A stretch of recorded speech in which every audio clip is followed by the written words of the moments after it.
Hello ladies and gentlemen, and welcome back to another episode of Parks and Tech. Today we are going to be taking a look at a new action camera from Victure. This is the AC940 and is waterproof without the case, and can shoot true 4K up to 60 frames per second.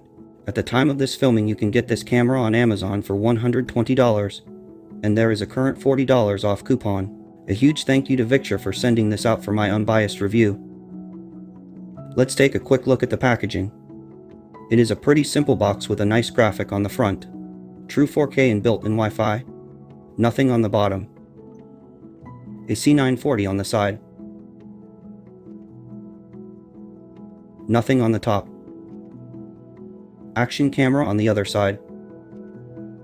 And some specs on the back. This can shoot up to 4K at 60 frames per second. It can shoot up to 20 megapixel photos. It is waterproof without a case up to 5 meters or about 16 feet, and up to 40 meters or about 131 feet with the included waterproof housing. It has a responsive to inch HD touchscreen, and has Wi-Fi built in. This is everything you get in the box. Victure information card. Instruction manual in multiple languages. Wireless watch. The Velcro strap for the watch. A bag of zip ties, security wire, mounting pads and a cleaning cloth. More Velcro straps for mounting. A micro USB cable for charging. A bunch of different mounting plates and brackets. These are pretty standard for just about all of the action cameras out there, so you have a ton of different mounting options. This is great because you don't have to live behind the screen to capture the action. They give you to 1350 mAh batteries, which is great. However, they don't give you a dual charger, so you will have to charge each one individually through the camera. That is not a big deal, but important to note. The waterproof case. And finally the Victure AC940 itself. Let's take a closer look. On the front you have your lens and branding. On the side you have your micro USB charging port and HDMI out port. A built-in speaker.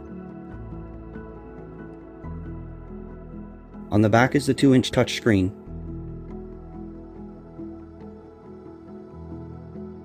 On the other side is your power button. On the top you have your mode button, a microphone, and your shutter button. On the bottom you have a tripod mount, battery, and micro SD card compartment. And that brings us back to the front. To turn on the camera, press and hold the power button. The first time you do this you will be greeted with your preferred language, date, and time setup.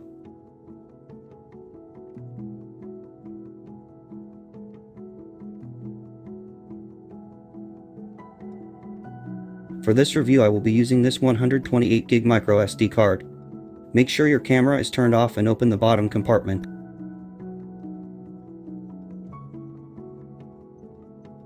Insert the card face up into the slot and push until you hear a click. If it is struggling to go in, make sure you have the card turned the right way.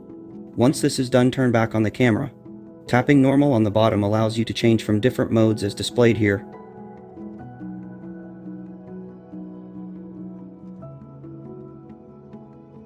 Tapping the gear icon will take you into the main settings. Here are the different resolutions you can shoot in.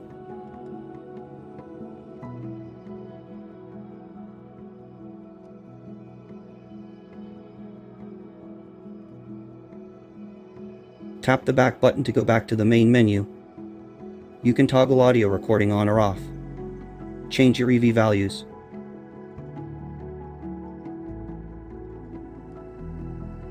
Turn electronic image stabilization on or off. You can set loop recording on or off and how long you want each video to be.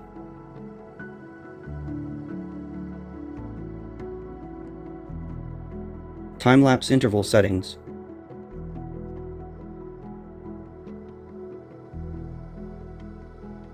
You can make a fast motion video. Turn on or off wind reduction for the microphone. Turn on or off your date and time stamp.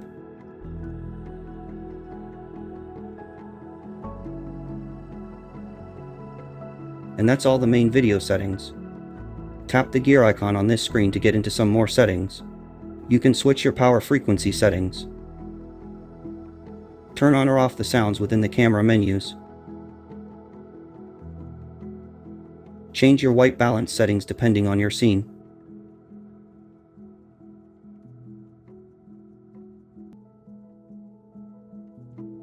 Turn on or off different effects.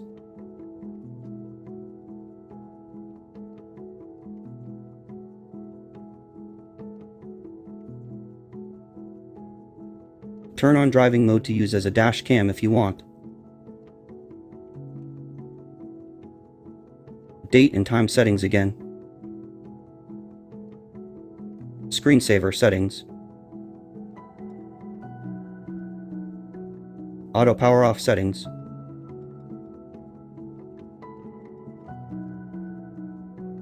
Power on and auto record settings. Change your language setting.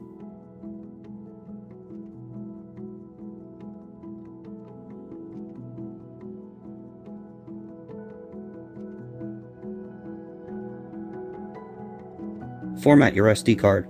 I always recommend doing this for the first time, whether the SD card is new or used. And finally, your system settings. Swiping from the left or the right will quickly change from video to photo mode.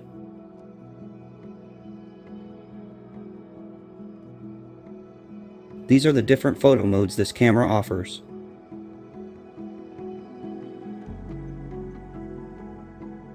Tapping the gear icon takes you to the photo settings. These are the different photo resolutions you can shoot in.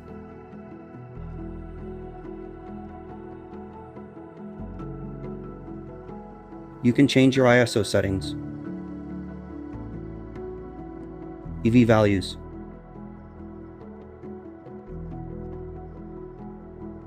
time-lapse interval settings,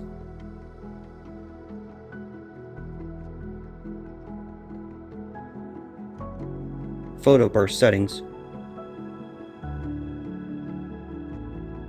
You can set a timer for the photos. Long exposure settings.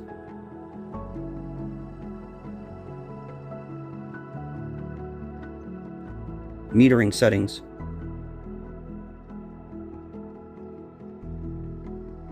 Turn on or off the date and time stamps.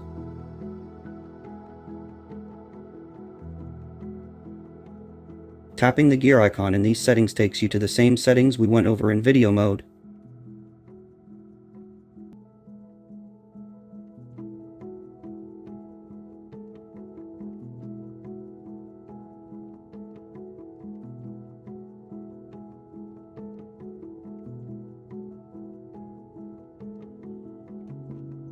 The mode button allows you to switch between video and photo mode and also allows access to the video and photo settings.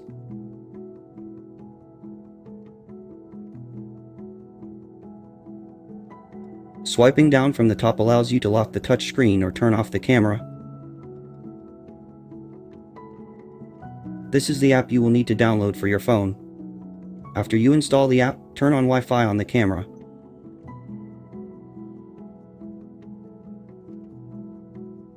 Tap normal and then select Wi-Fi. Here are the default Wi-Fi settings.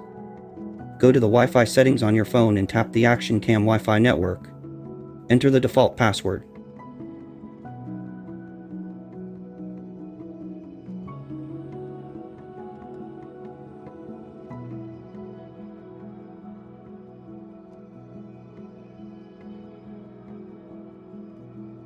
On Android, be sure to allow the connection to the network as it does not have any internet access. If you don't allow this, the app will not work.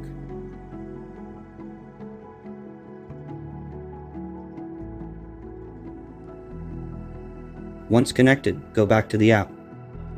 Tap Add New Camera and Wi-Fi Connect.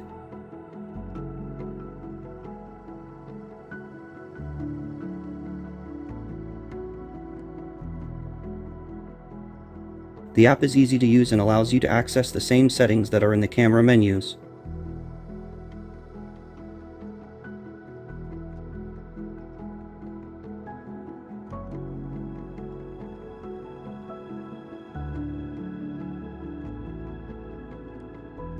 You can also download or view your photos and videos stored in the camera.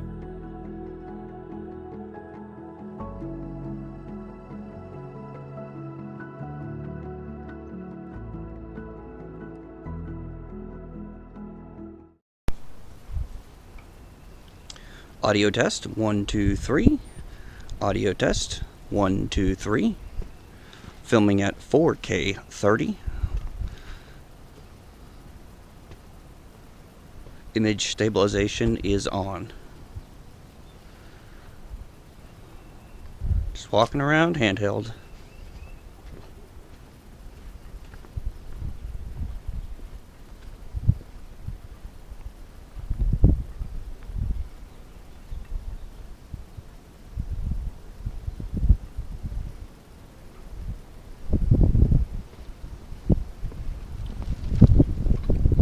The camera itself is roughly about 1.5 feet from my mouth.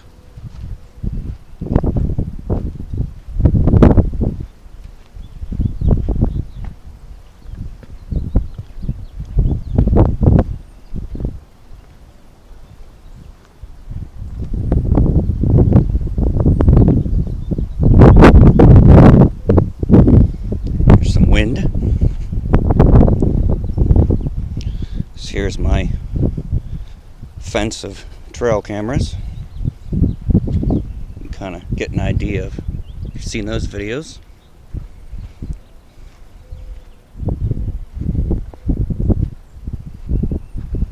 This is what this area looks like in the day.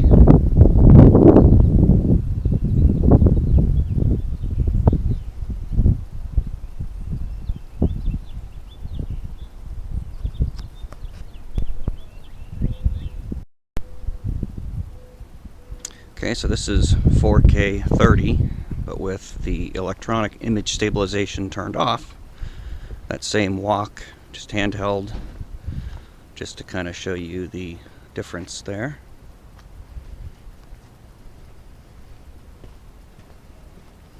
So you can kind of hopefully see a difference between the electronic image stabilization being turned on or off.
What did you think of those samples? Let me know in the comments below. All things considered, I really love this action camera. The video quality is very good and I can confirm it shoots true 4K. The audio is also pretty good for an action camera at this price point. This cannot accept an external microphone unless you have a completely external audio device, and then sync the two together in post-production. The nighttime video from this camera isn't very good, but no action camera as of now can do that great at night, so this is no big deal. I am really impressed with the electronic image stabilization. It is not as good as a GoPro or the DJI Osmo Action, but for an action camera at this price point, it is the next best thing and better than others I have tried. It doesn't have a front-facing screen, but honestly, I never use the front-facing screens, so it's not a deal breaker for me. The battery life is actually pretty good and you get to batteries for longer shooting times. You can also use a power bank to charge on the go, and you can use the camera while charging. I did put this camera into a bucket of water without the case, and everything still worked just fine.